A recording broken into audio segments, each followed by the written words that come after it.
श्री स्वामी समर्थ सर्वांना.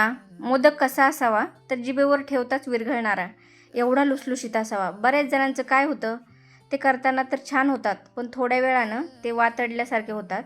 तर आता मी जी ट्रिक तुम्हाला सांगणार आहे किंवा ज्या पद्धतीने दाखवणार आहे, तर 24 तास मोदक छान राहतो. तर इथे आपण आता खोबरं खोवून घेतलेलं आहे आणि गूळ पण बारीक करून घेतलेला आहे, तुम्ही बघू शकता. आणि आता आपण एकीकडे पाणी ठेवणार आहोत. 3 कप मी पाणी ठेवणार आहे उकड काढण्यासाठी. आणि त्याच्यामध्ये आपण त्याला उकळी यायला ठेवू आणि एकीकडे आपण सारणाची तयारी करून घेऊयात. आता आपण सारण घेताना आहे ना, 2 वाट्या खोवलेलं खोबरं घेतले आणि त्याला 1 वाटी गूळ घेतलेला आहे. तर आणि हे छान परतून घ्यायचं आहे आणि त्याच्यामध्ये थोडंसं तूप टाकायचं आहे आणि खूप नाही टाकायचं, पण तुपाने खमंग वास येतो म्हणून आपण थोडं टाकणार आहेत, कारण की खोबऱ्याचं ऑलरेडी तेल त्याला सुटलेलं असतं. आणि छान गूळ मेल्ट होईपर्यंत परतायचे आणि वरून भाजलेली खसखस टाकायची, वेलची पूड टाकायची. तुम्ही ड्रायफ्रूट्स पण यूज करू शकता. आणि इकडं पाण्याला उकळी आलेली आहे आणि तर आपण आपल्या इकडे सारण पण तयार होते. आता तर बऱ्यापैकी सारण तयार झालेलं आहे. तर आपण आता गॅस बंद करून ठेवू आणि इकडे पाण्याला उकळी आलेली, तर त्याच्यामध्ये आपण हे पीठ सोडून घेऊया. तर आता मी जेवढं तुम्ही याच्या पाणी घेतलेलं आहे तेवढंच मी पीठ घेतलेलं आहे, पण याच्या पाण्याच्या ऐवजी तुम्ही दूधही घेऊ शकता पूर्ण, किंवा अर्ध पाणी आणि अर्ध दूधही घेऊ शकता. त्याने आणखी पारी तुमची पांढरे होतात मोदक दुधाने.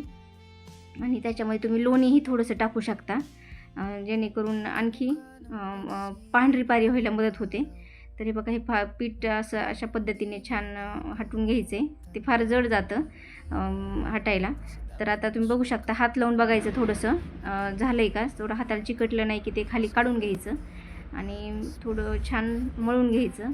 मळायला खूप त्रास होतो. थोडंसं मीठ टाकलं आहे मी वरतून, मी ह्याच्यामध्ये टाकायचं विसरले होते पाण्यामध्ये. तर आता आणि असं थोडं गार पाणी लावून हाताला थोडंसं बघू शकता की छान वाफा निघत आहे त्याच्या. तर पोळेल म्हणून थोडंसं थंड पाणी लावायचं हाताला आणि मळून घ्यायचं. मळायला थोडा वेळ लागतो त्याला, पण छान होतात. आणि हे इंद्रायणी तांदळाचे करायचे किंवा मग आंबे मोहरचं आणायचं, जेणेकरून छान मोदक होतात.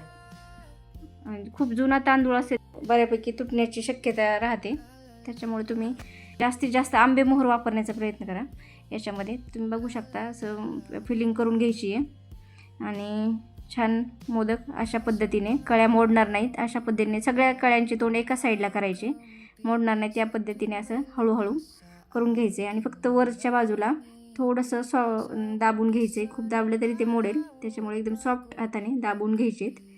आणि तुम्ही बघू शकता छान आपल्या कळ्या आलेल्या आहेत, एका साईडने फोल्ड झालेल्या आहेत. आणि अशा पद्धतीने छान मोदक झालेला आहे आपला तयार. मी आता बाकीचे मोदक तयार करून घेते आणि मग आपण उकड काढूया छान. हळदीचे पानं टाकून घेतलेले आहेत आणि खाली पाणी भांड्याच्या, ह्याच्यावर छान मोदक ठेवून घेते मी. असे मोदक मस्त ठेवून घ्यायचे. तुम्ही ह्याच्याऐवजी केळीचं पाणी यूज करू शकता. माझ्याकडे केळीचं पान अवेलेबल नसल्यामुळे मी इथे हळदीचे पान वापरले. वासच वेगळा येतो त्याला, खूप छान स्मेल येतो त्याला, त्याच्यामुळे तुम्ही हे यूज करा.